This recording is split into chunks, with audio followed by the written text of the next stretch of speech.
Welcome to the Stronger Leader podcast, home of the hashtag Stronger movement, where we explore the fascinating tapestry of human experience. I'm your host, Tony Cardello.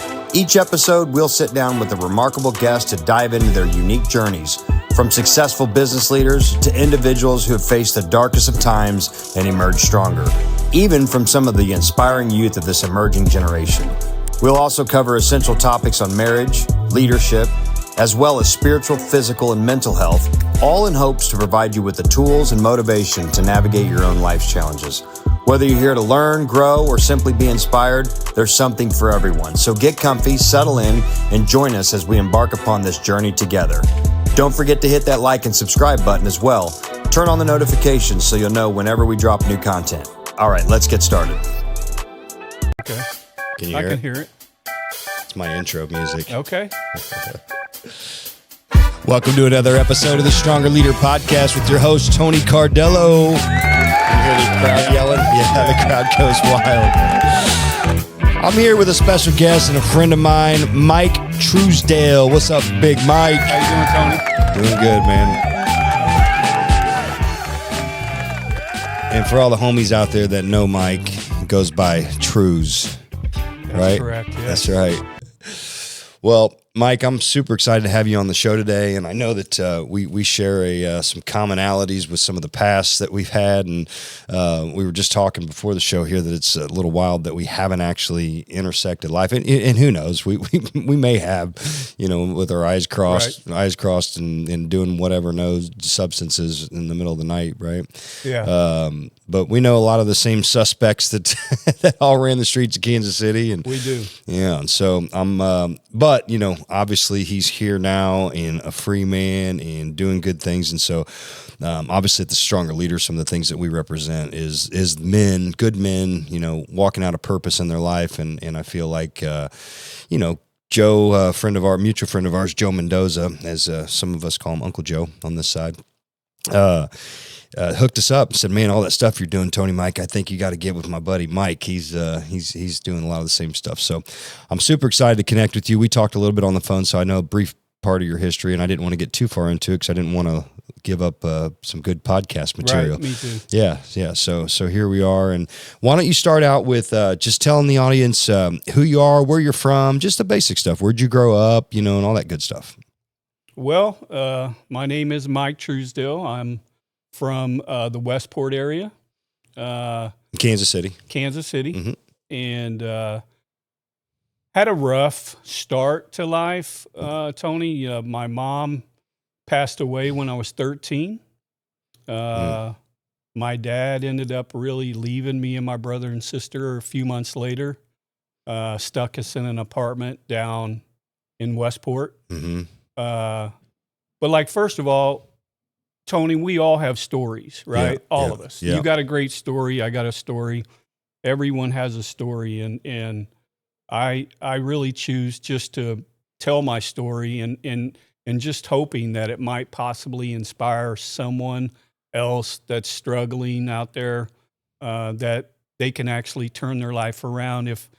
If I can turn my life around, then anyone can. Yeah. And I think it's important for people to understand that, because sometimes we get caught up in these stories and people think we're sensationalizing it or even bragging, and yes. So I think it's important that people understand where you're coming from, for sure. Yeah. When just to talk about that, when I was incarcerated, one of my COs, I was living the high life, of course, and she said, when I started speaking they wanted me to speak about my life. She said, "You're glorifying. I don't want you to glorify it." Mm-hmm. So I actually had to write my story, and I turned it in, and she said, "That's just way too much glorifying.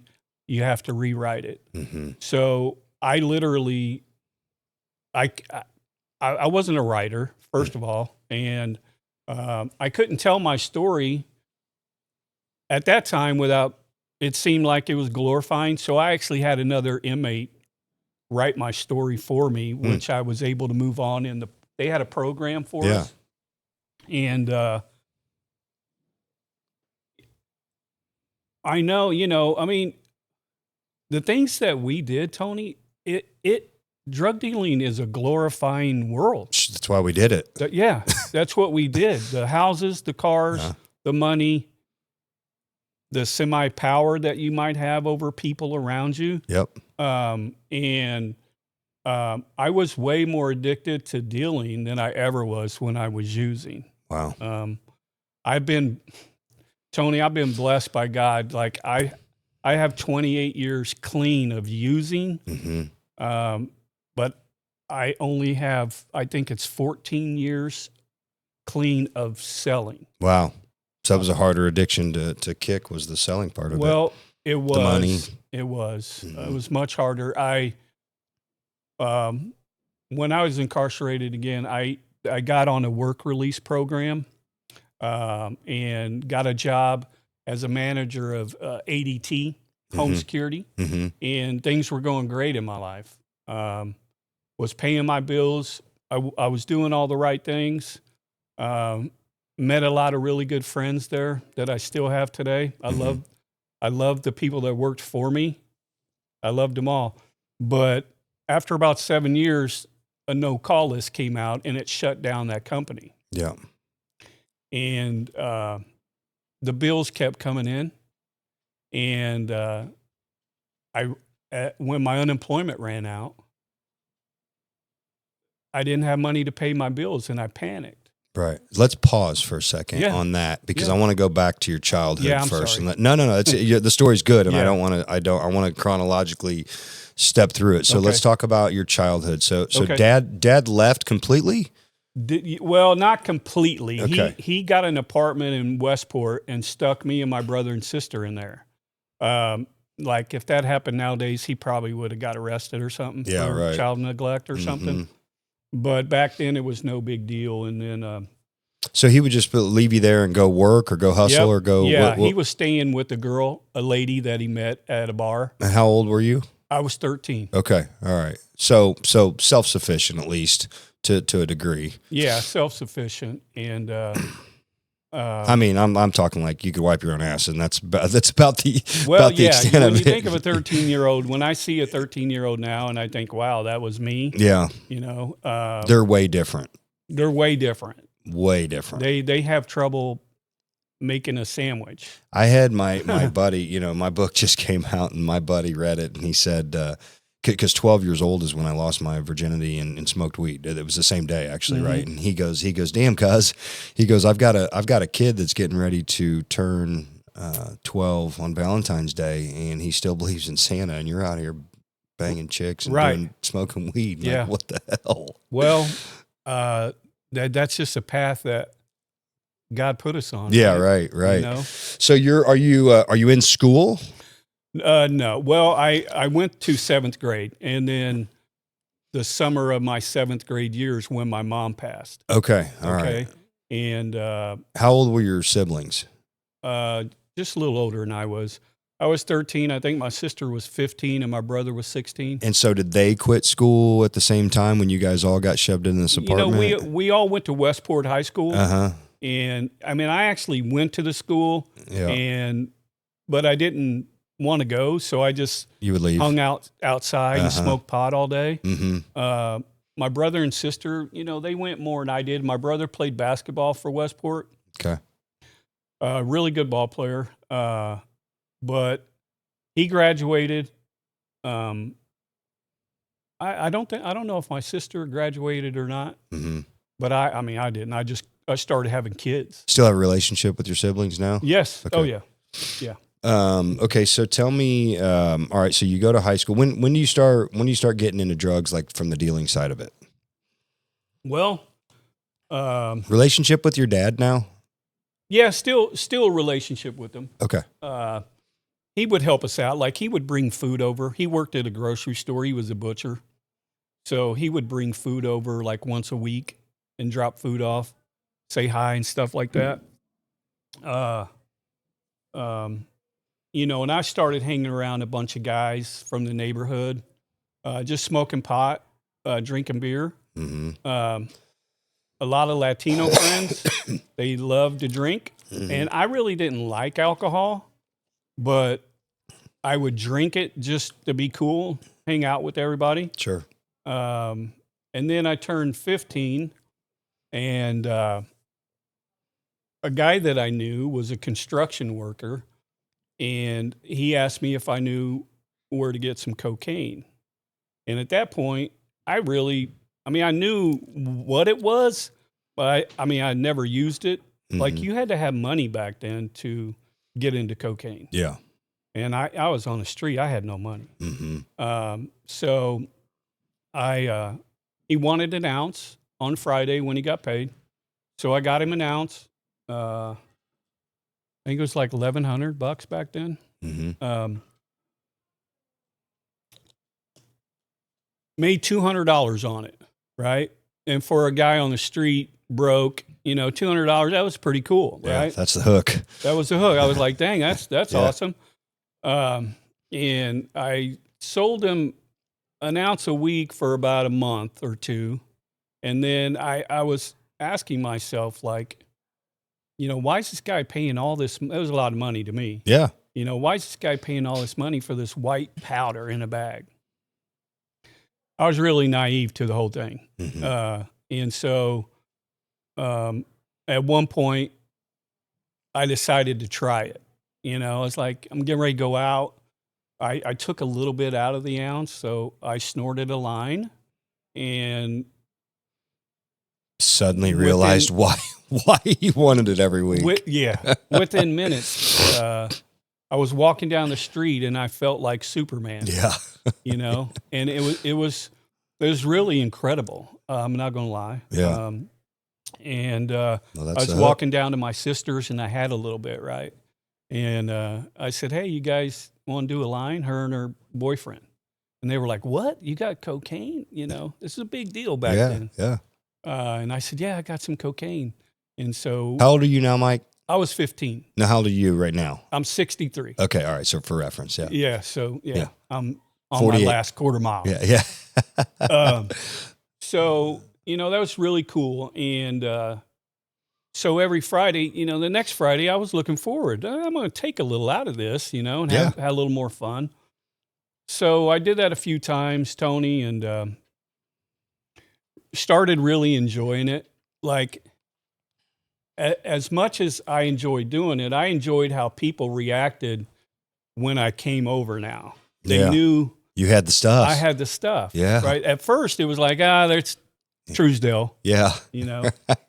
And then once I, had cocaine all the time, they were so excited to see me. Right. Yeah. Yeah. Yes.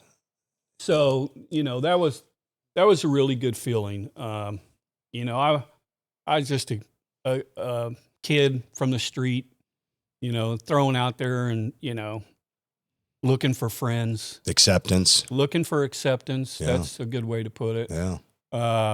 And I started taking a little more each week. Mm-hmm. Like it went, I took like almost 3 grams at one point. Oh, wow.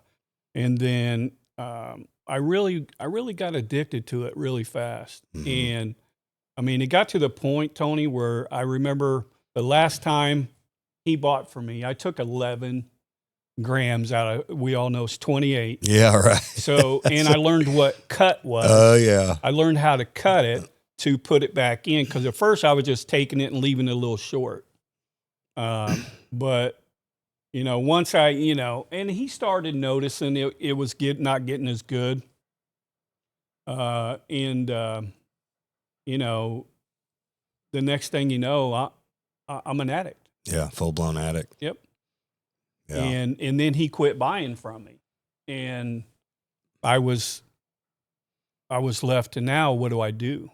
So you hadn't really thought about enterprising yet and picking up No. more customers and No. And okay. So No. when do you kind of figure that route? Well, you lost your customer. Now you got to go out and get more customers if you're going to get more blow, right? I would get customers that a lot of people didn't buy ounces. Yeah. They just bought a little bit. Grams here and there, little pieces. That did me no good. Mm-hmm. I started doing a lot of dirt, Tony. I started stealing cars, Mm-hmm. breaking into houses. Yeah, because at first you're fueling you're getting the drugs by skimming a little bit off of what. Well, now you don't have that big buyer coming in, Right. So now you got to buy your own drugs, and is that where the dirt starts coming in? Yeah. To support the drug habit. Yeah, I had a habit. Yep. And you had no income. I had no income. Yeah. And I wasn't a big tough guy on the street, but I was crazy. I didn't care, Tony. Mm-hmm. I didn't care about myself. I mean, my dad didn't care about me, so I didn't care about myself. So I would do anything. I was the guy that, everybody else, if they were scared to do something, I would do it. Mm-hmm. And another friend of mine from the neighborhood, we started doing this together, breaking into houses, stealing cars, just doing whatever we could to get money. Yeah. And we were the two crazy guys in the neighborhood. Mm-hmm. And it supported my habit. And the habit just fed on itself. It just got worse and worse and worse. Oh, yeah. And all this time, I was a ball player. I was going to be a professional baseball player. Everybody knew it because I was just always the best player on my team or in my age bracket. Mm-hmm. I was way better than all the kids. Mm-hmm. So everyone pretty much knew I should make it. Right. I actually tried out for the Cincinnati Reds when I was like 15 and a half, 16. Mm-hmm. But my dad took me. I was real nervous. I was the fastest guy out of like 188. Wow. I made it to the very last cut, but I didn't make it. And it's probably a good thing, Tony, I didn't make it because I was an addict. Yeah, you would have squandered the money, and who knows what you would have done. I would have OD'd. Yeah, right. Know? Yeah, you'd had so much money in your butt. Yeah, I wouldn't. I was a kid. Yeah, I wouldn't have knew how to handle it. Mm-hmm. Okay, so man, it's good stuff. So tell me, when do you start getting arrested? Like when does when do I get raided? No, not for that, but you obviously you're doing dirt and stuff. You pick I got up any arrested small a lot. Yeah. So when does that start? When do the arrests start? Right away. Yeah. I started getting arrested for all kinds of things. But back then, man, that huge slap on the wrist, and they tell you have to pay restitution, give the shit back, or Yeah. It's just like my dad. He left us, but he always took care of me financially. He would get me attorneys, mm-hmm. Bond me out, and do whatever he could financially because I think he felt bad for what happened. Sure. He felt guilty, I would say. Yeah. So he was always there financially to pick me or my brother up. And my sister left Kansas City. From what I find out, she says that she left because she thought I was going to die. And she didn't want to. She didn't want to be around it. She didn't want to be around it. Yeah. So that kind of hurts. Sure. But I understand it. I respect it. Yeah. And it's a miracle that I'm sitting here on your couch today. Yeah, I know, right? Literally. I know. It wasn't because I was being safe that I'm still here. Right. Yeah. Yeah. I always say you would think I had a death wish with the stuff I was doing, no doubt. Okay. So tell me, all right. So you're in your teens, you're dealing, when do you hit a next level of drug dealing where you start making some dough? You're really kind of... what happened was, we're kind of zooming through it, but, my addiction just went crazy for a long time. Mm-hmm. Did you ever get full blown? Were you banging, doing needles and everything? No. Never. Okay. Never touched a needle. I was a big snorter. Me too. And then smoke meth. Did you get into smoking meth at all? I never smoked it. Yeah. I eventually started snorting it. Yeah. And that was only because it was cheaper and lasts longer. Lasts a lot longer. More efficient. Yeah, I would stay up 3 to 5 days at a time. Yeah. But that was probably one of the worst drugs I ever did. Mm-hmm. Made you paranoid. Oof, I know. That was my drug of choice at the end. Yeah. You know? Oh, yeah. Yeah. But what happened was, I mean, at one time I was such a coke addict and a ball player. I can remember I used to snort lines in the dugout on the bat rack as I was getting ready to come up. Wow. Yeah. And I come up and then hit one out, right? You know, I'd be so fired up. Yeah. And then at one point, I remember being in the outfield and I had like a 1/4 ounce in my sock and I needed to do a line. So I called timeout and everybody knew that I was doing lines. And my pitcher turned around. I said, timeout. And I turned my back to the infield. Mm-hmm. And I just pulled it out and just grabbed a bunch of it and just shoved it in my nose. Oh my gosh. You know, and then I turned around and I said, okay, let's go, you know.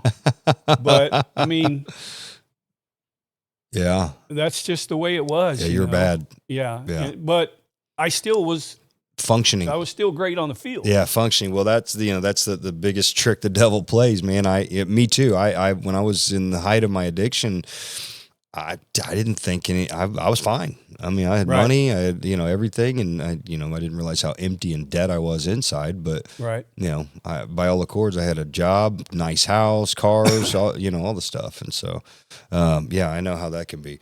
So, all right. So, at what age do you get rated? Well, I started when I turned 35, I started having heart problems. So you dealt and did drugs for 20 plus years before you ever got in trouble. Yeah. Yeah. Well, what had happened, Tony, I was doing coke while I was playing, and I dove into third base, right? And I was a big diver. But instead of diving, the ball was coming, so I dove up, and I tried to block the ball from hitting me. But I jumped too high. So when I came down, I snapped my sternum bone in half. I didn't know it at the time until my next at bat. I hit a ball that normally that's gone, right? And it died. And I felt this pain in my chest, but I really didn't, I didn't know what was going on. Mm-hmm. And then like a couple days later, my son came over and we smoked a joint. We went out on the balcony to smoke a joint. Mm-hmm. And I started coughing. It's pretty good marijuana. And and so I felt this really bad pain in my chest, like really sharp pain right here. Like it's still today, I can still feel the break. Mm-hmm. It's a big knot right here. And so it freaked me out because I had been doing so much cocaine. I thought having a heart attack. I was having a heart attack. Yeah. Right. So yeah, I went up to the emergency room at KU and they said, your heart's fine. You're fine to go. And so I went home. But I didn't want to do any more lines. I was tripping. I thought it was my heart. I really did. So at that point, I quit and I never, ever used again. Really? So from that day forward. Wow. It scared me. Yeah. And, I'm thankful for it. Yeah, no kidding. All my kids tell me, Dad, you didn't do nothing special. You got scared. Yeah. And I'm like, you're exactly right. Whatever it takes. Whatever right? it takes. Yeah. And I'm fine with it. Mm-hmm. The kids nowadays, they should be scared. They should be scared, absolutely. Because they're playing Russian roulette every day. I was just telling somebody yesterday about, I am so glad that I went through my crime spree when I did, because can you imagine now, all the cameras and Ring doorbells and bad drugs? And I mean, it's not a good time to be a criminal. You might as well and the other thing is, nowadays, there's so much potential opportunity out here to make legitimate money with the internet and everything. Right. There really isn't a reason to do crime and do drugs anymore. Life is actually way better now. Well, I think, what happens is, that's my perspective anyway. No, it's a good perspective. I think that they're just wanting to have fun. Yeah. Right? Yeah. So, and you're a product of your environment also. So everyone else is doing this, Absolutely. right? You know, so they do it not realizing what they're getting into. And then once they do it, they're doing drugs that hook them right away. Mm-hmm. And then they're in it, you know, before they realize it. And these drugs are deadly. Yeah, they are now. They're killing people every day, Tony. Yeah, And that's why I do what I do. Yeah. It's the only reason I do what I do. So let's talk about your arrest. Your house gets raided. How old were you? 35. 35. And then feds or state or what was State. it? State police. Okay. Yeah. And then, so tell me what that's like. Were you home? Oh, yeah. Okay. Yeah. Not sure if, I'm pretty sure a guy that owed me money. Told on you? Yeah. Yeah. I mean, I'm not 100% sure, but I mean, it makes sense. Yeah. He had just came over at like 7 a.m. to pay me. And he walked out. And they walked in. Right? Yeah. You know, so, I mean, that's typically how it goes, right? Yeah. So at that point, how much were you dealing? I mean, were you in big time or? I mean, not massive. Okay. I mean, I was getting, you know, quarter pounds. Okay. All right. You know, nothing crazy. Yeah. Okay. So tell me, all right. So you catch a state case. Yep. What was the charges? Possession with intent. Okay. Yeah. No conspiracy. No. Okay. No, they couldn't get my door down. So I was actually able to literally run in front of the door to go in the kitchen where I had it. Mm-hmm. And I was able to dump all of it in the stool, in the back of the stool. I took the lid off and dumped it all in there.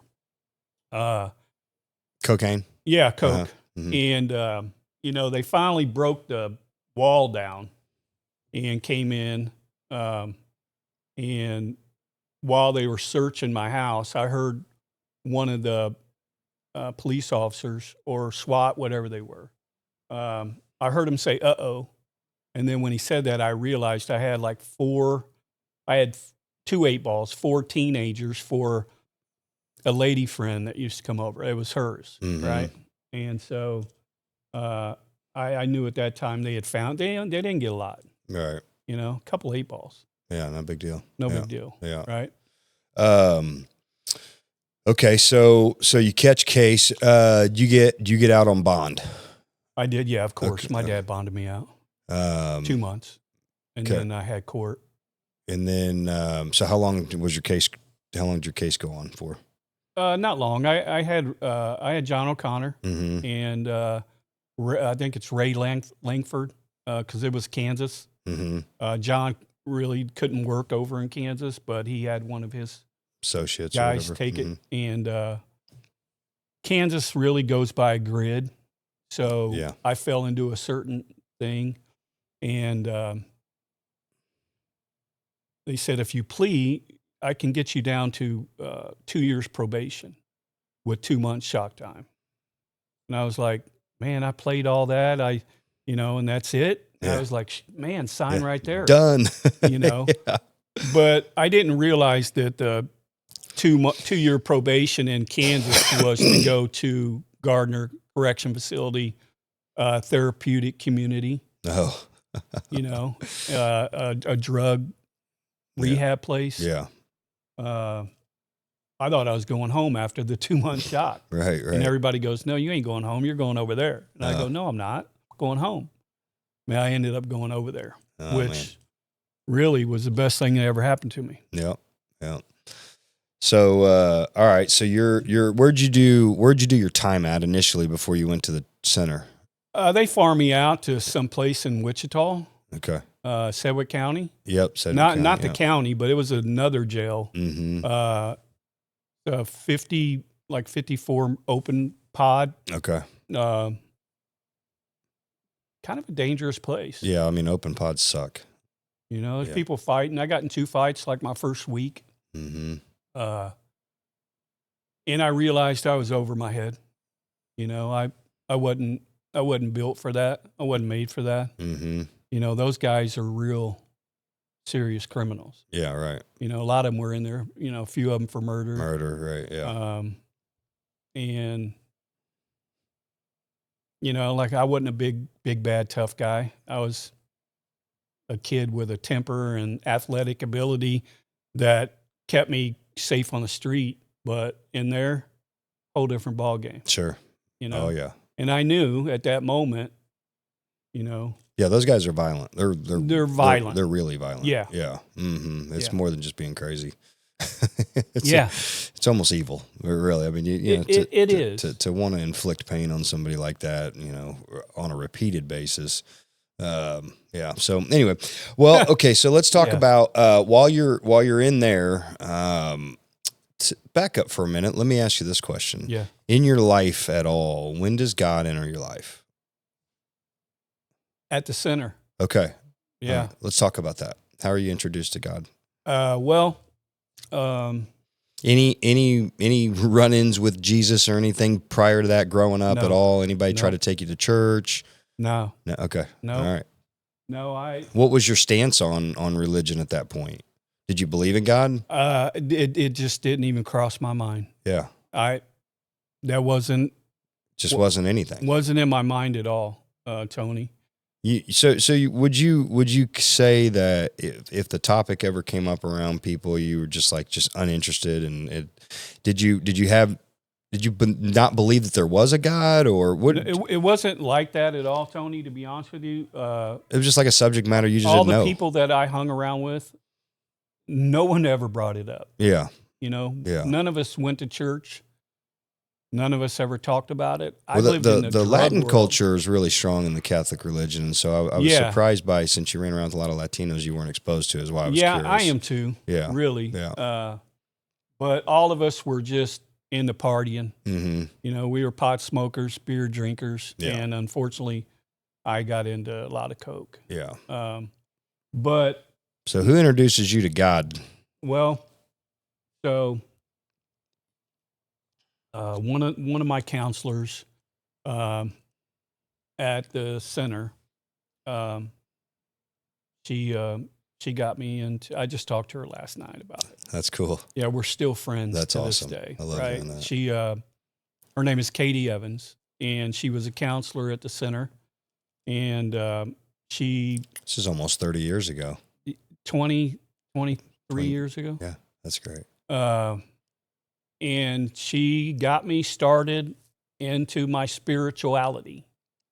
And I guess just planted a seed. And I started listening to it.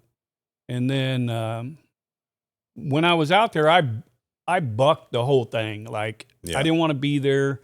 I was living... Chip on your shoulder. I had a chip on my shoulder. And I was still... I would say maybe a little arrogant. I guess that's the best word I can use. Mm-hmm. They didn't like me.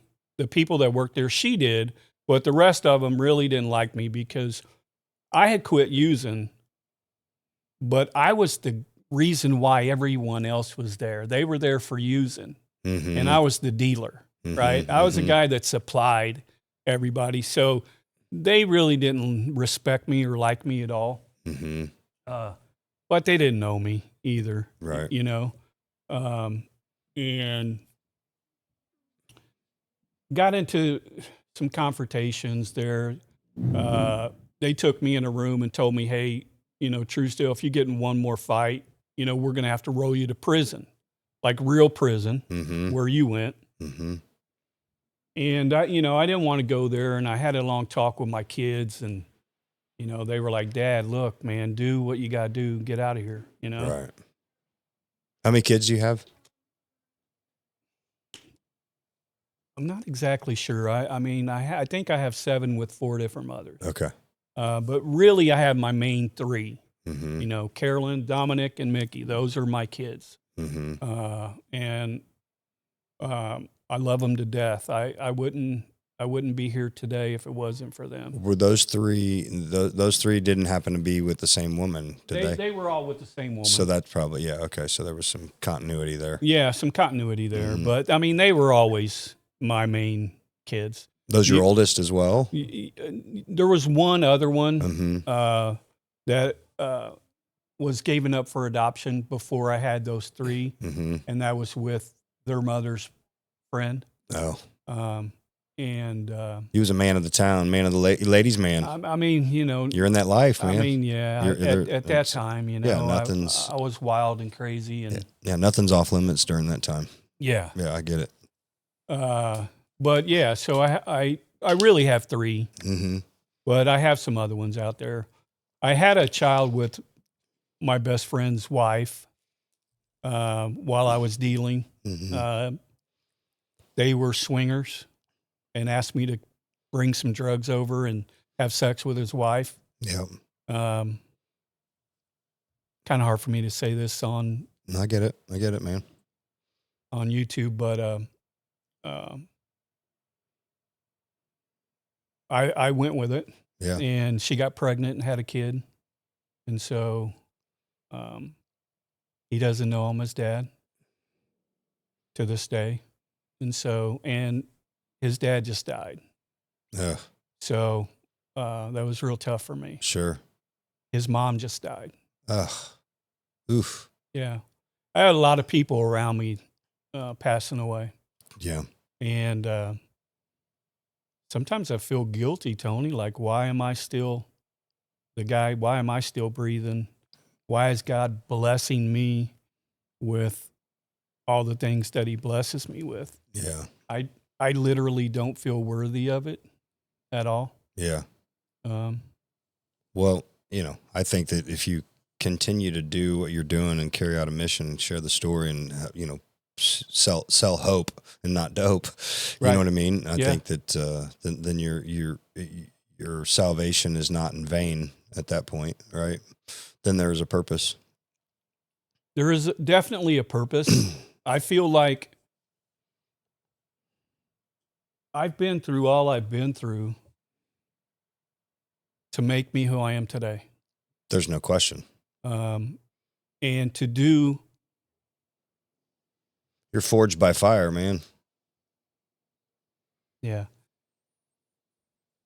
It's made me, to do what I'm doing today. That's why I went through all that. That's why all the struggle that I had as a young man, and all the bad choices that I made, just everything in general, has made me who I am and has brought me literally to your couch today. Mm-hmm. The main thing in my life, really, what changed me, Tony, more than anything was after I lost the job and I started selling, my neighbor friend, a dear friend to me, a lady friend, who I cared deeply about to this day, she started taking me to church, right? So the counselor planted the seed, Mm-hmm. right? So it was in there. Sure. And then my neighbor asked me to go to church with her, and I was selling drugs. She didn't know it. Yeah. Right? Just sweet woman, right? Mm-hmm. And so I went with her, and it was amazing too, because like I had went to a couple of Catholic churches, and when I was young, just sparingly, right? But I didn't get it. Mm-hmm. I didn't feel it. I didn't get it. And so when I went to this Lenexa Baptist, 87th and Lackman, man, I felt something, right? And I told my friend, I said, I have no idea what the preacher's even talking about. And she said, Mike, just listen, right? And she was taking me every week, and it grew on me and grew on me. And then that's when, as a dealer, I was dealing. I remember waking up one morning, Tony, I was brushing my teeth. I'll never forget it. And I'm going to church on one end. I'm selling drugs on the other end. And I looked at myself and I said, I didn't like what I saw, right? I was talking to myself. I'm like, you went through all you went through, and now you're right back where everybody knew you would be. Yeah. And so I picked up the phone. I called my guy, and I said, hey, come get this. come get this stuff. Not that word, but Yeah. come get this, right? Uh-huh. And he's like, what are you talking about? You know, I was a real good dealer. Yeah, you know? right, I didn't right. use, I was business. So he finally got it, and he came over and got it. And that was it. I never sold again. I continued to go to church, and things were going in a good direction. And now, how old were you at that time? I was like 40, 45. Okay. So about my age. I'm 47. So, yeah. And then it happened, you know. I was helping my friend out at the mall. I was working there, making just enough money to pay my rent. Yeah. Right? So I didn't want to deal. I wanted to do it the right way. And for being such a good athlete, I'm clumsy, you know. And I knocked a bundle of 12 2x4s. And I had my head down, and they came down and literally hit me right on top of the head. Hit me so hard, vomit flew out of my mouth. Oh, wow. And I mean, I knew I got hurt pretty good, but I'm a guy. You know, I tried to finish my shift, you know, and it was literally right before lunch. And I remember going across the street to Wendy's, and I walked in there, and I looked up at the menu, and I could barely read it, and I could barely order. And I knew I was thinking I might be in trouble, you know, from being hit. And I finished my shift, and this was in Olathe. So I'm driving down I-35 home. I lived in Mission. Okay. And I'm going down the highway, and I realized I didn't know where I was going or where I was coming from. So I knew I was in trouble. And I was coming up to 75th and I-35, and there's a hospital right there, Shawnee Mission. Yeah. So I said, I better pull in there and see what's going on. And so they evaluated me, did a CAT scan. Everything looked okay in the brain, but they said you have a bad brain injury, to go home and rest.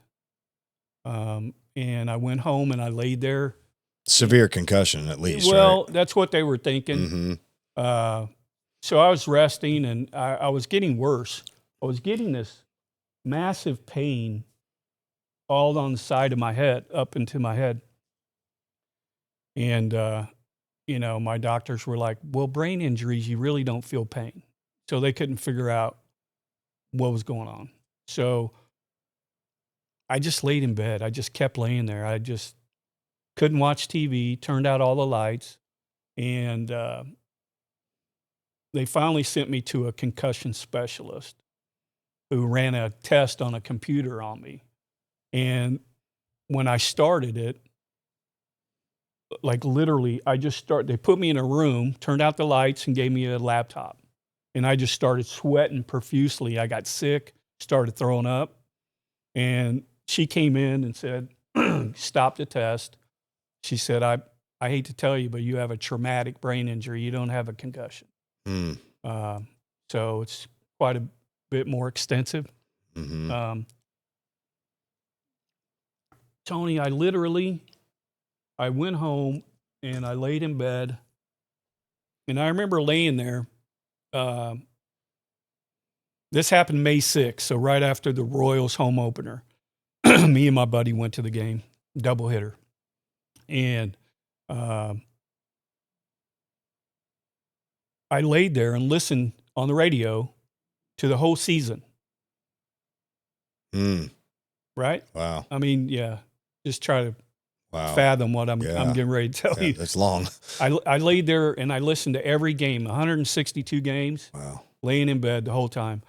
I could barely get up and make it to the kitchen. I mean, I got so weak that I just literally couldn't walk anymore. And a friend of mine, a good friend of mine that I did time with, right? Everybody else stayed away from me. No one realized how hurt I was. I'm an athlete. They all thought I'm going to make it back. You know, he's all right. Yeah. Right?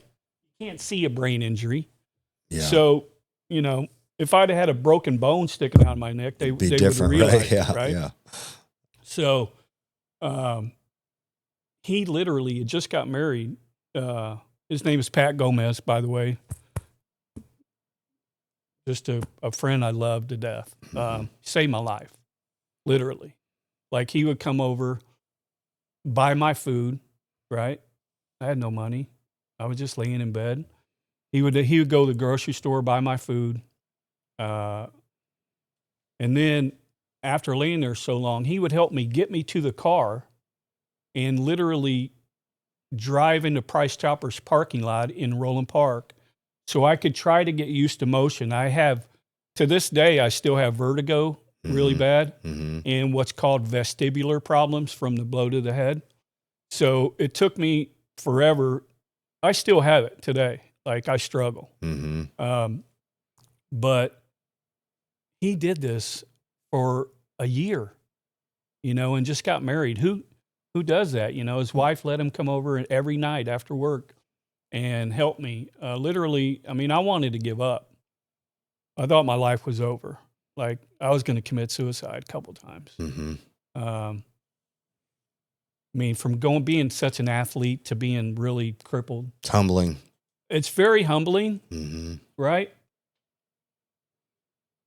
And my family was going, damn, Dad, like really? Like you're still in bed? Like what's snap going out on? of it, yeah. Yeah. So the Chiefs started, and I laid there the whole season. I'm still in bed, right? The Royals started up again, and I heard the guy, hey, welcome, it's a great day at Royal Stadium, and the season was getting ready to start again. And it hit me. I was like, man, I'm going to die in this bed. I'm literally going to die in this bed. So I told myself to sit up in the bed. I go, get up. And so I sit there. You have to excuse me. This is kind of. Yeah, it's good. But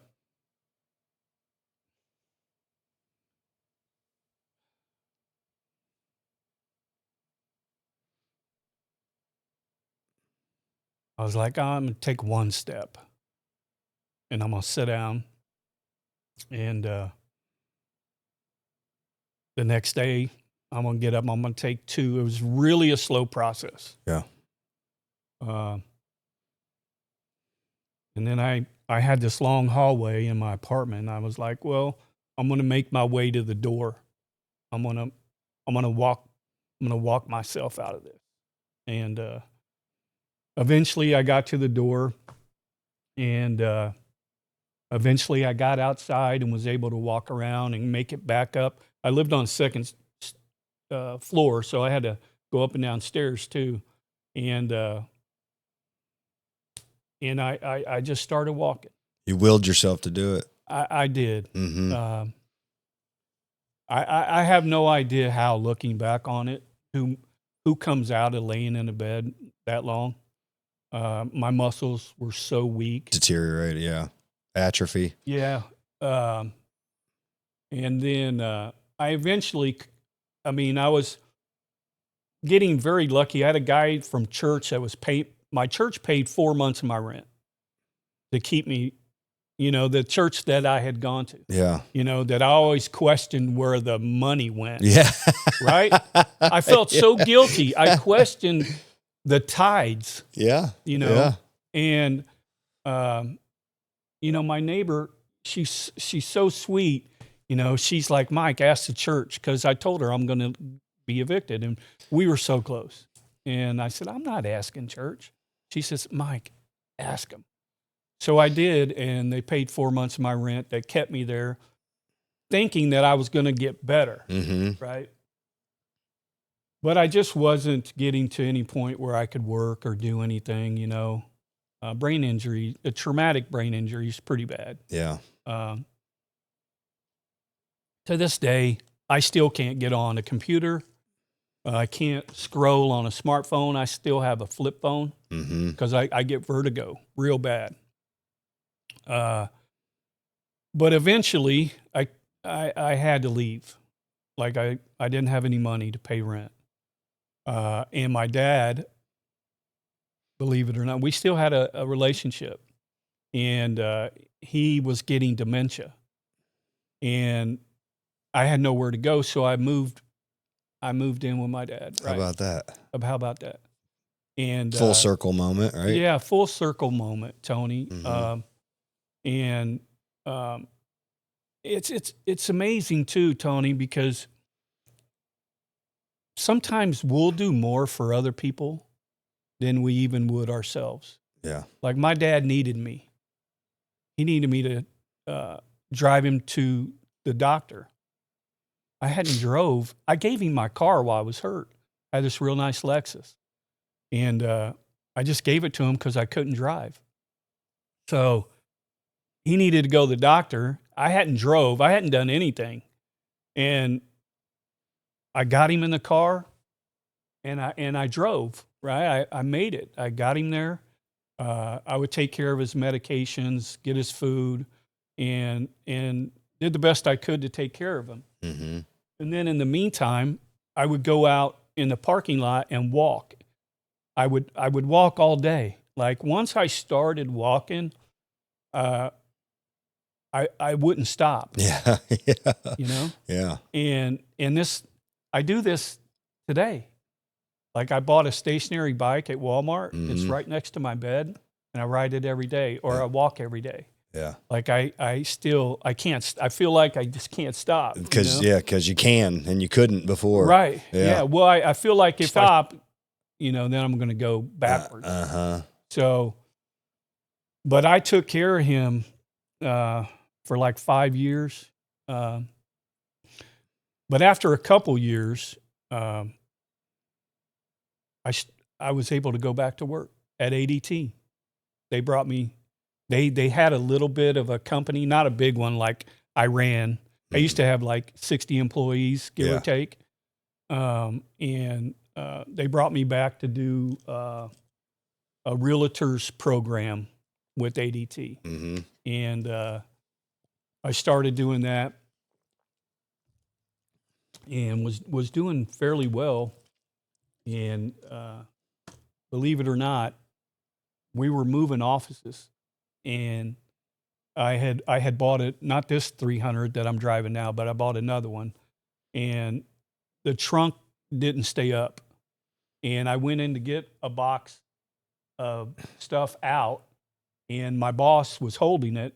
Well, he didn't realize it, and he let go, and it came down, and bam, really, hit me again. Yeah. And kind of set me back. Yeah. So I stopped working. And I moved back in with my dad, took care of him again. In the meantime, I kept driving back and forth to see my kids, and it was just a real slow process. And I started going back to church. I made it back to the church. And Lenexa Baptist? Yes. You're still there today, I'm right? still there. Yeah. How many years at that church now? It's like 15. That's great. It's the best thing that ever happened to me. The people there are so kind. The pastor's incredible. I'm growing as a Christian. Mm-hmm. I'm growing every week. I can't read because of my head injury. Like I wrote that book that I gave you. Mm-hmm. I've never read it. I can't read it. It bothers me to read it. Like I had my son read it to me. So I can't read the Bible, and that bothers me. But and I need to, because it'll help me grow a lot. And I know I need to get into the Word. Yep. But I still go. I still listen. I get what I can out of it, and I'm taking some of my friends now, like Jay. Yep. I took Jay in his wheelchair, right? I love Jay. We talk every day. What two guys can talk on the phone for 2 hours right. at a time, right? We talk every day. Yeah. and he means the world to me. And I started taking Joe Mendoza's son, little Joe. Yep. That's great. And he's there every week. The only weeks he doesn't go is when he's doing a soup kitchen. Yep. So I'm trying to bring them along and give them a little bit of what I found from going to church. And honestly, Tony, I live every day, every second of every day for God. Yes. Like my best friend in the world is my Heavenly Father. Amen. He, he saved me for something. Yep. And I feel like I owe him, not in words, actions, but in what, and, it's funny because I don't know if you know who Stuart Scott is. He was a commentary on ESPN. He was an analyst. Okay. No, I don't know. One of the best analysts ever in ESPN. Anyway, he was dying of cancer, right? And he was on the ESPYs, and he said, this is like a couple of weeks before he died.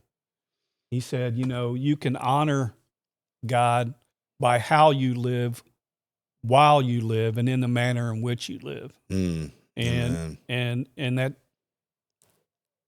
that hit a spot in my heart, and I try to live that every day.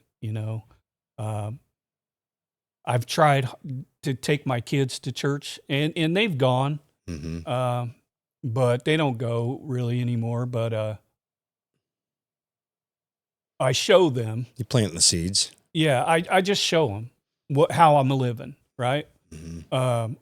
Because we can talk to them until we're blue in the face, but they see what you do more than they hear what you say.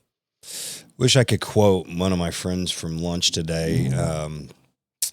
He said something along the lines, because I told him I'm probably one of the most devout Christians and most religious people you ever meet in your life that can't cite a verse out of the Bible. Right. It's just never been my thing. It's always been, I show people Christ, right? And he said something about, like, if you can preach the gospel to people a certain way, and then you can use words. And so it's like, so basically what he was saying is your actions, like exactly what you're saying. You really want to show people Christ. Yeah. You show them in your actions. You can read people letters out of a book all day long. Right. Yeah. But till they see you actually walk the walk and live it out, it doesn't really mean anything. And so I think, I think what you're doing is more concrete and going to do more to give somebody help than just, it says in John 3, you should do this. Like, yeah, well, you don't. Right, yeah. You know what I mean? No, yeah. So I think it's great, living your life. And I tell people all the time, I spent 37 years of my life stealing from this earth. I was the first person to have sex with certain girls, their virginity. Right. I was the first person to introduce people to drugs. I mean, I gave a lot of first to people and stole their innocence. Right. Yeah. Not in a harmful way. Didn't mean to, but I did. And the fact of the matter is, right. And so whether I meant to or not, I didn't have any evil intentions of doing that. Like you, I was just making money, and I was a horny kid. Right. And so I didn't mean to do bad, but I did. And so I think that now it's my obligation to understand the fact of what I did. So now I need to mean to do good. Right. Right. Now I intentionally, I put forth effort to doing the opposite of doing good. Whether I meant to or not before to do bad, now I mean to do good. It's in your heart. Yeah, right? Absolutely. Like in a profound conviction that unless someone like yourself has been through it to really understand and have the contrast life differences, it's hard. It's hard for people to understand that haven't been through it. And, and listen, I've never been one to criticize or ridicule or downplay somebody who doesn't relate because they lived a good life. Yeah, man, like. you can't be mad at somebody for No. making good decisions their No. whole life. No. Right? Like I'm not mad at somebody because they can't relate to me. I'm actually glad they can't. Right. Yeah. Yeah, that means they haven't gone through all the struggles that we have. Man. And they didn't, affect people. Yeah. So, but I think it's great. You're doing something with it. And that's the biggest key. There's different people in this world, Trues, that go through these things and they either continue to go through them and never change. Right. They change and go on with their lives, right? Yeah. Or they change and improve other people's lives. And I think that for us, I think that's the most impactful. I think that, Angela Sindrich? I don't think. Joe's niece. Oh, yeah. Angela. Yeah, of course. Yeah. Yeah. So Angela sent me something the other day, said, saw this on Facebook group, man, I thought of you. She said, it said, I hope when I get to heaven that people come up to me and tell me that they're there because of me. Right.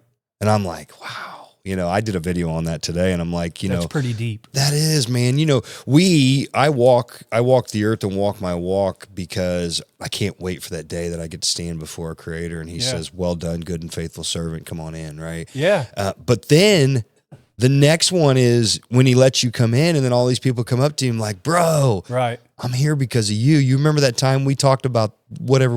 Well, you helped me, you lead me, you led me to Christ, man. And so, yeah, dude. So I'm like out here trying to lead as many people to Christ because I want those people waiting for me, you know, or me waiting for them, whatever, right? Yeah. I got a good story for you then. Okay. If you don't mind. Yeah, for sure. That's what we're here for. Yeah.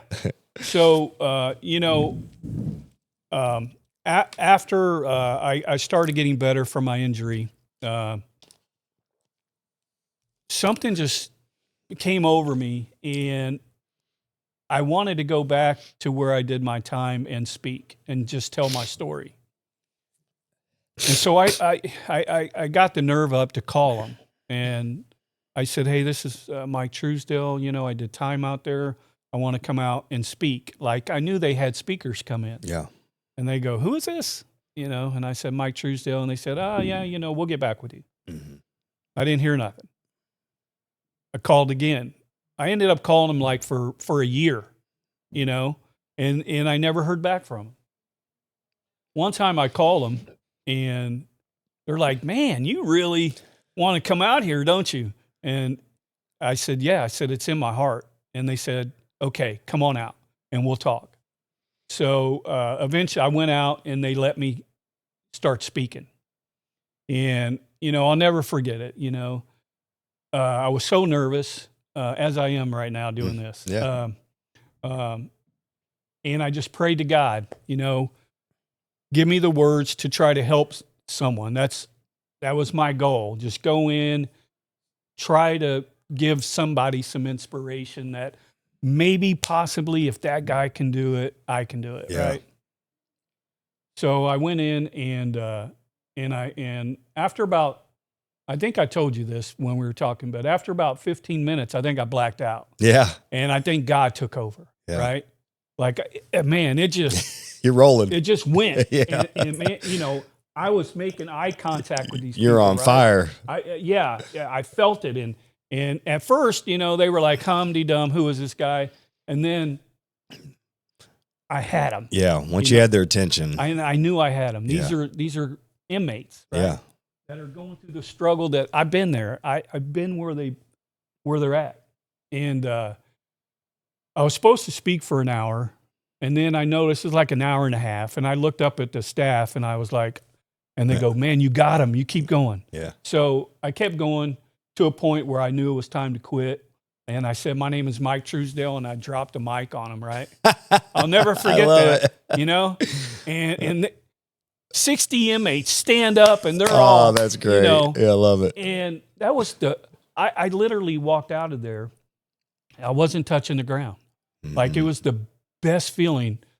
I cannot explain it to anyone, but it was the greatest feeling I ever had in my life. And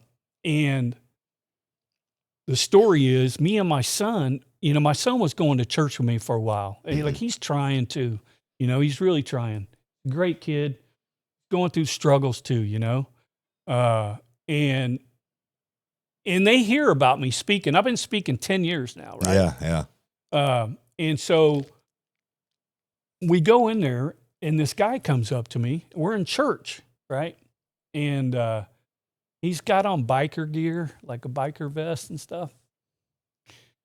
And he looks at me, and I'm with my son, and he goes, "Hey, you're the speaker."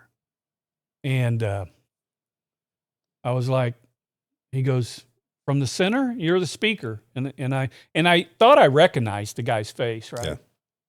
And I said, "Oh yeah." I said, "Yeah, that's me." You know, I spoke at the center, and he said, "You know, I was in the front row. It was the first time I spoke. I remember." He said, "I was in the front row, and you looked at me, and you said that I look like a really cool guy, like someone that you would like to hang out with." And he said, "Your story motivated me." And I didn't meet him at Quick Trip. I met him at church, right? And he's doing well. This is years later. Yeah. And my son was, taken back by it. He's like, "Dang, they know you, you know?" And that was a really good feeling for me, to just think that, because I never know when I leave there, Tony, if I've reached anybody. Yeah. I mean, I feel like I have, Yeah. but I never know. Sure. And at that moment, I was like, okay, he knows me, he remembers me, and maybe I made a difference in his life, and now he's doing well. Yeah. And it was just one of the best feelings a guy can have. Instead of like selling someone drugs, and making money or making them happy by being the man, that trumps that feeling so much. I can't explain it. Yeah. Well, you don't have to me. I know it. Front to back. And first of all, I'm honored and humbled that you would have me here today. I appreciate and, that. And I'm so glad that you're doing what you're doing. You're changing lives, man, and you're working hard at it. Like, you can tell it means a lot to you. I mean, you're taking it another step, and like having your show and having someone like me on there. I just want to let you know from me that I really appreciate what you're doing, and I'm very thankful that you took the time to have a wretch like me on your show. Yeah. Right. Well, I'm just like you. I'm just like you. We're It's amazing. We know mm-hmm. some of the same people. A lot of the same people in the same circles doing the same things. And Yeah. it's I'm sure our dope probably passed through each other's hands at some point. Probably did. But look at us now. Yeah, that's right. Right. That's right. Absolutely. We never stop growing. Right. Mm-hmm. You're never going to get to a point where you go, "Oh, I've made it. I'm there." Mm-hmm. I'm 63, and I'm growing, and I'm learning every day. And one thing I did want to say while I was on your show, we had talked about, and you had mentioned about fatherhood, right? Mm-hmm. You mentioned that to me, and I haven't stopped thinking about it since. Unfortunately, I failed. Yep. As a father. And it's the hardest thing to feel guilty about that, right? I talked to my daughter last night. She's a hairstylist in Platte City, and she was cutting my hair, and I was telling her how sorry I was, and she's like, "Dad, I forgave you a long time ago." But it hurts me inside to know that their lives were really rough and hard because me and their mom didn't get along, and that created a bad environment for them. And when I had an opportunity, I failed it. I was addicted to drugs back then when they were little. But there's a show that I just watched recently, and I hope you know the show. And if you haven't seen it, you've got to watch it immediately. It's called Show Me the Father. I have seen it. It's actually, it's a book too. Yeah. Well, I'll tell you, I watched that recently. Mm-hmm. Most incredible thing I've ever witnessed in my life as far as reaching me and my soul. It is actually about being a real father to your kids as God is. As God is to us. It's there. They say as a parent, if you want to really teach your kids about God, as a man, we have to model that, because we are the only depiction of what a father looks like. So how they view us is how they will view God. Right. Not that we are God, but right. that's the closest thing that they can, because we say God the Father, right? And so right. when, as a child, the vernacular of the Father, all they can do is say, okay, well, if my dad left me, then probably so will God. God will abandon me too, or yeah. you know what I mean. And that, yeah. so that it's our responsibility to emulate Jesus, and yes, because that we are how we are to them is how their relationship with God's going to be, most likely. Yeah. That was the most amazing show I've ever seen. It brought perspective to me, in what I wish I could have been Mm-hmm. for my kids, right? But I live for them every day now. Yeah. Right? Like, I'm in their lives. I moved to Platte City to be with them. I see them every day now, or talk to them every day. Mm-hmm.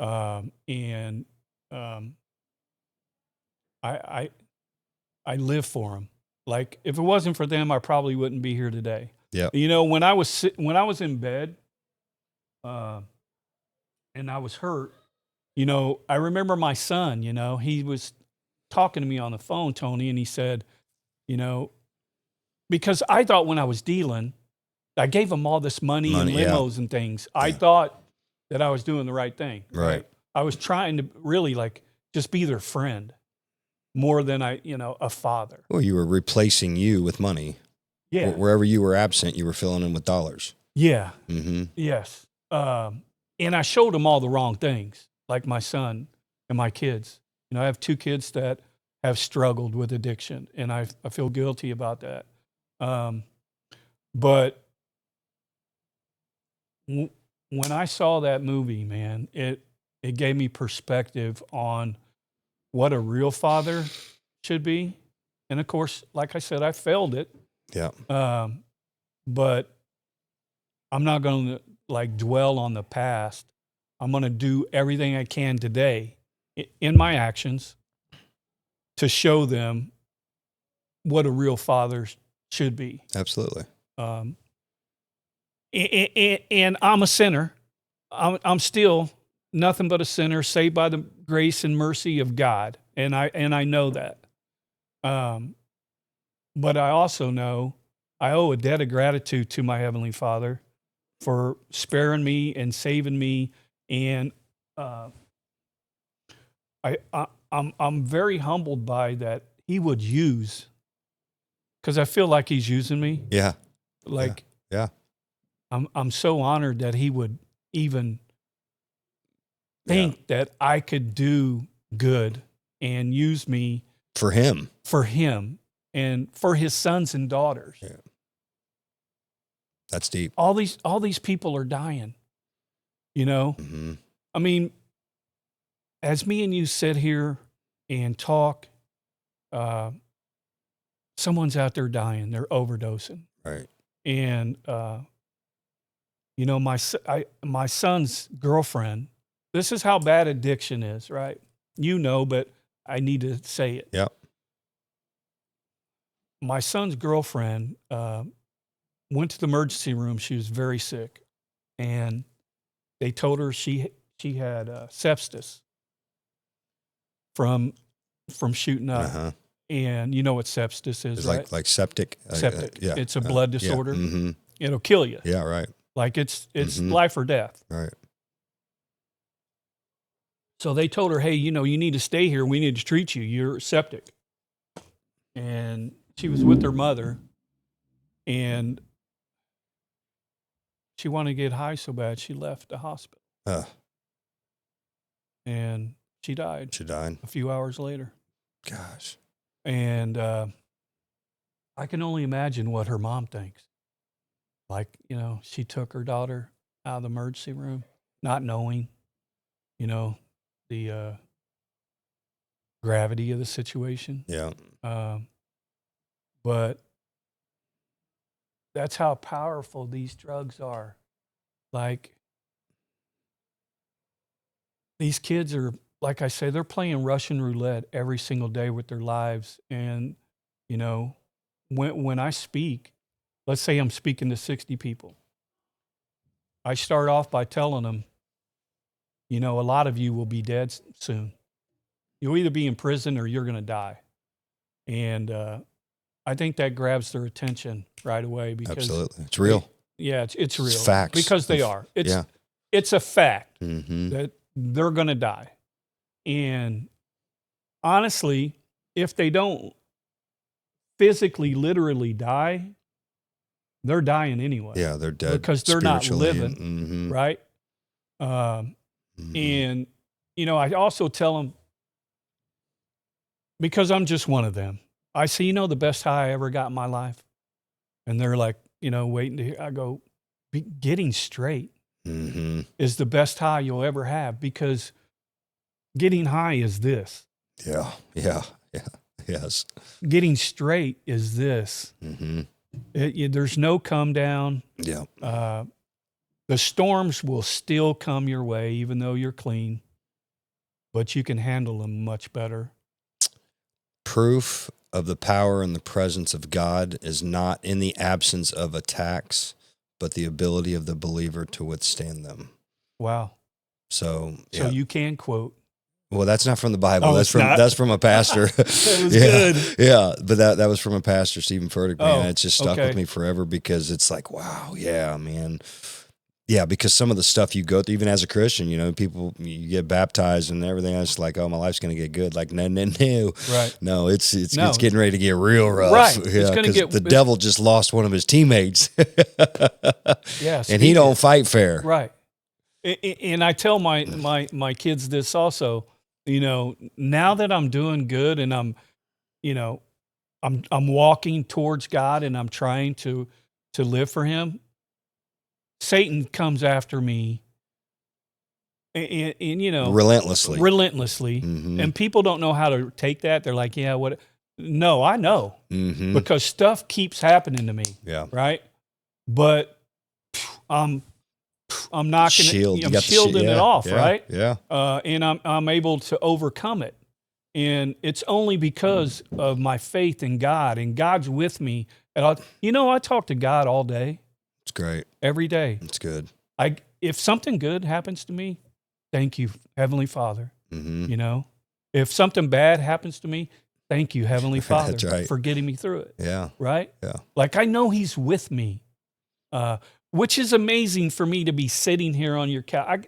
If people see this and know me, yeah, they can't even believe this stuff's coming out of my mouth.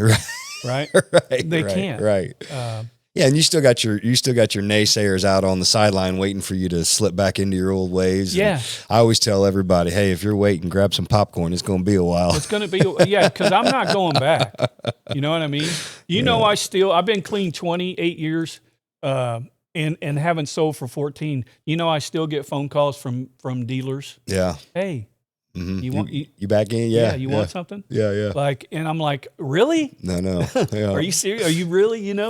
But I was such a good dealer and true to my word. Yeah. You always came through, paid. I always came on time. You know what I mean? I was on point. Yeah. And so they missed that. And it is what it is. But I wouldn't change my life. I wouldn't change any of it. Right. I mean, I would change my mom dying. Yeah. You know? Sure. But Well, even that's part of it. You know what I mean? Part you of get it. to, who knows? Your mom doesn't die. Maybe you go on living life. You never meet God. Right. You know what I mean? Yeah. And that's, or if I made professional baseball, I wouldn't be who I am today either. Overdose in a hotel room on the road at a game. Yeah. Yeah. God knows what he's doing. He knows what he's doing, and he opens doors for me. Like, I believe this right here is a door. Sure. Like, I'll be honest with you, and I have to be honest with you. Like, I'm not a social media guy. Like, I don't get on the internet, and I don't do it. I have a Facebook account, but after my head injury, I just really can't get on there and socialize with people. But, Joe had called me and said, hey, you need to call Tony. And so I pondered it for a couple days.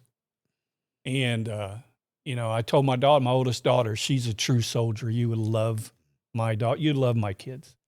And I told her, I was like, Carol, I said, I have an opportunity to go on a podcast and talk. She goes, what's it about? I said, addiction and religion. Yeah. And she's like, what are you doing? That's what you're supposed to do. Right. That's your jam, Dad. This is you, and, she goes, I'll do it. Literally. I love it. She's been clean probably 9 years maybe. Love it. Or more. She was a heroin addict. Yeah, I'll definitely have her on. Yeah. Oh, yeah. Dude, like, the hardest thing in the world, like when she was using, I was staying at her house when I was trying to come out of this injury, and she went into the bathroom and you know what she's doing, yeah. And as a father, that's the worst feeling I've ever had in my entire life. Yeah. There is no more pain that a parent could ever go through than that. Yeah. Yeah. That's the love of my life. Mm-hmm. And, I feel I had a hand in that. When I was a big dealer, she stayed with me. I was living in casinos, and, she was getting coke for me. Do you think that you also probably had a hand in her recovery too, though? Probably saw your strength. Tony, I hope so. I guarantee you there's some seeds in there. There's some seeds in there. Yeah. Yeah, you would love her. She's doing great. My son's he was clean for a year. He was a heroin addict, and had a slip up or two. But as I tell him, just keep just long as you don't let that slip up become your life. If you slip up, get up and keep going. Mm-hmm. Right? Yeah. So he's doing good, and I'm so proud of him and my daughter. And my youngest daughter owns 2 businesses, is doing great. I made sure they were in my book. I had to put them in the book. Yeah. Pictures of me and them 3 at my youngest daughter's wedding. So they mean the world to me. But if you would like to have them, my 2 that struggle with addiction on for here, sure. I mean, they're, like I said, they're soldiers. They give them my number, and I'll put the ball in their court. And if they want to do it, they call me, and I'd love to do it for sure. Okay. Yeah, it'd be All great. right. And if I could ever be anybody, a friend for you to them, because sometimes it's Dad, right? Right. Somebody you need somebody else to say the same message, right? Yeah. And you start hearing it from people around them that care. Yeah. It starts sinking in, right? So, I mean, God works in mysterious ways. Like, he's perfect. He knows what he's doing. absolutely. So 100%. there's a reason why he brought you into my life. And I know that Absolutely. for a fact. Yeah. I need people like you in my life. We all do. Right? Iron sharpens iron, brother. Yeah. And, I'll be honest with you, I don't hang out with people because most of the people I know, they're still dabbling, they're still in that. But I don't judge them at all. Right. I still Who love are them. we to judge? I still talk to them. I still hang out with them. Yep. They just know that I'm not part of whatever, if they want to do any of that, I'm out. Yeah. Right. But I need people like you in my life to keep me grounded and keep me moving forward and to help me grow as a Christian. Because you obviously probably know more about it than I do. I don't know about that. And well, I don't know either. Maybe not. But I just, I really am thankful and honored again to be Likewise, here man. on your show. I appreciate you coming over and being Yeah. vulnerable and open up. That's I know there's some couple tough moments in there, but that's couple tough moments. That's what it's about, man. So I'm an emotional guy. I am too. I always tell people I am sensitive. I'm not soft. I'm Right. sensitive. Oh yeah. No. I will cry while I'm choking the shit out of you. Yeah. Yeah. I mean, I show my emotions on my sleeve. Here, you'll like this one. You ever heard this? I'm half hood, half holy. You ever I have heard? not, but I love it. So listen, I'm half hood, half holy. Pray with me, don't play with me. Wow, yeah, that's awesome. I mean, it's real. It is real. We're from Yeah. the streets. I'm from the streets, Yeah, man. I ran hard. And my I'm still me. I ain't no punk. right. But I'm getting too old for that, right? Like you're still really in good shape. Like I'm 63 and I'm broke down. I just had a guy on the street 2 weeks ago, literally roll his window down and point a gun right at my face, and I thought, wow, really? But it's crazy because at the moment I was still the hood guy. Yeah. I said, really? You're B, Yeah. I said, really? And I looked dead in his eye and he's literally pointing a gat at me. Like, I'm sorry, bro, that don't scare nothing. Yeah. You're going to have to come a lot harder than that to scare me. But he could have pulled the trigger and and I realized that, after a second, I'm like, man, he just had a gun pointing at your head. But yeah, we're from the same area and life was really hard. But that side of me was just to protect me. Yeah. You know what I mean? Yeah, for sure. I mean, I wasn't born a badass or anything and I'm not. I never have been. But I had to develop. Well, for one, I wasn't big. Like you're a pretty good I size was guy. 112 pounds my senior year. A little bitty guy. Okay. Yeah. Well, I wasn't bad. So what could I be? Mm-hmm. I could be crazy. Crazy, yeah. Like if you come at me, it's life or death. Yeah. We're going to go, either you're going to die or I'm going to die because I'm not here to play around with you. But I'm learning, like from church, that there's really no place for that anger. No, you don't need it, yeah. I got to let that all go. What comes from the mouth flows from the heart, right? Yeah. And I'm learning that. Mm-hmm. I have a problem. I do too. With my mouth. I do too. I cuss a lot. I do too. And my wife convicts me on it all the time, but I tell her that that's my point, my relation point. That's where people hear me. They know the life I live. They see what I'm about. And then they hear me in some of that context. They're like, wait a minute. Like, this is a real dude. I'm a real dude, man. Listen, I sin. Yeah. We're all sinners, right? Every one of us. I'm a screw up, man. I realize that. That is why I walk with Jesus every day, because I am such a screw up. And the reason I'm able to not look so much like a screw up is because I walk with him every day. Right. Yeah. If I stray away from him and I don't spend time with him, I can start feeling. I feel my mouth gets worse. I feel my anger gets worse. I feel my eyes wander in the gym. Girls in tight outfits. Yeah. I got to stay rooted in that word, man, because that devil is just prowling like hardcore, and he is pissed at me. The devil is pissed at me. Well, sure he is. I was on his team doing some heavy lifting for a long, long time, and now I'm not. And now I'm stealing from him, and he ain't happy about it. And I know that. I do know that. And so I got to stay in that word every day. I mean, I have a Bible plan, and I have a Bible on my phone that every day on the treadmill. Right. I'm in my Bible. I'm walking on the treadmill at the gym, and I'm doing my Bible, and then I spend a couple minutes doing my Spanish lessons on Duolingo. Nice. So, I would love to do that. My kids are Latino. Oh, okay. You know? Yeah. And like the other day, my daughter was speaking. They own a laundromat and a hair salon in one, and a lot of Latinos come in and do laundry. Yeah. And she was out there talking to them in Spanish.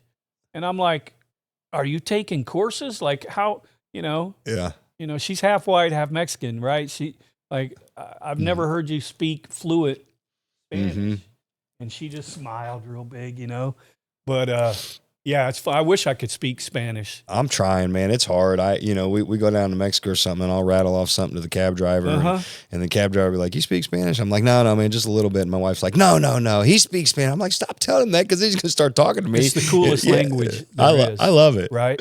Yeah. I would love to learn how to speak Spanish. I'm getting better. I could sit around people and understand the context of the conversation. It's just hard for me to engage in the conversation. I mean, I know líneas. Yeah, of course you do. Mota, yeah, right? It's about all I know. Coca. Right? Yeah, coca, I mean, cerveza, yeah, Corona, man, I mean, I grew up with nothing but, look, to me, Latinos are the most incredible race. Well, I'm full-blooded Italian, so I get it. It's right. super similar. Yeah. Our cultures are They're so family oriented, and I respect that. Like when my mom died and I was on the streets, you know who took me in? Like Latinos. For a little while, Latinos, yeah. right? And for a little while, took the Briones family. Since I'm on this, I might as well, give them some love. They took me in at a young kid, and tried to help me and my sister out. And I love them to death, and I always will. I'll never forget them. And I owe them a debt of gratitude too. Their mom and dad are both gone now, So, I mean, a lot of people at my age, like, I'm lucky I'm still here. Yeah. Like, in 7 years, I'm going to be a 70-year-old man, and that blows my mind. Yeah. Right. But I'm doing everything in my power. You look good, man. You got a good hairline. I got a big old bald spot back here. Yeah, well, I do got good genes. You do got some good genes. You got good my skin. Father, he looked young for a long time, but I'm blessed. I'm totally blessed in life in general, and I'm so thankful, and I'm so humbled. And well, I want to. I don't know if you recall. I told you there's a question I was going to ask you at the end, and these videos are going to play on. We don't know when Jesus is coming back. Right, so until then, this YouTube channel is going to be going on, right? So somebody watches this 100 years from now. What legacy? What kind of source of inspiration do you want to leave them? Meet them where they're at, wherever they're going through. Well, it's in my book. It's on my dedication page.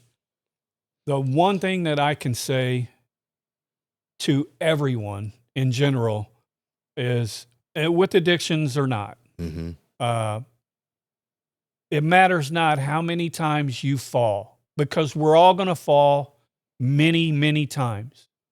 It only matters how many times you get up and you keep moving forward. Because I fell thousands of times. I fell more than anyone that I could ever imagine. But I picked myself up every time, no matter what. I've picked myself up, dusted myself off. It took me 1.5 years in the bed. Yeah. Right? Yeah. But I eventually picked myself up. So you're gonna go through storms in life, whether you use or you don't. And I would just say, first of all, find higher power, right? Yep. Get close with God or whoever your higher power might be. Ours is Jesus. Ours is Jesus Christ, for sure. And keep moving forward. Walk towards God. Because as they say, and I'm long-winding you, and I apologize. No. everything is possible through Christ. Amen. Everything, right? So put God first and keep getting up. Get your ass up and keep moving. When you fall, Yep. keep getting up. I love it. And I would leave it with that. And I'm so thankful That's great. you had me on that I got through awesome. this. It's awesome. Yeah, you did great. You did awesome. All right, I'm gonna hit anything. I was struggling in the beginning. You did great, man. Like you couldn't even tell. You're like a duck on a pond swimming underneath. Can't even see. You was cool. Dude, I was he was cool as a cucumber. I got mad anxiety sitting here. You're doing great, man. Boy. Any messages or anything that you wanted to tell, that any stories, anything that we didn't get to that you were hoping we would cover? We covered a lot of ground. We did cover a lot of ground. Yeah. I got comfortable. Yeah. You Halfway did great. Through. No, I mean, I think we did good. Okay. Well, we'll get your kids on here, and they'll do their side of the story type of deal and what it was like on their side. So it was okay. We did okay. We did fantastic. Yeah. In fact, I'm still rolling. I'm gonna hit you're good. Oh, look. No, you're fine. Okay. All right, you ready? I'm gonna hit the ejection. Watch this. Okay. Do a little outro here. Okay. Well, that was another successful episode of the Stronger Leader Podcast.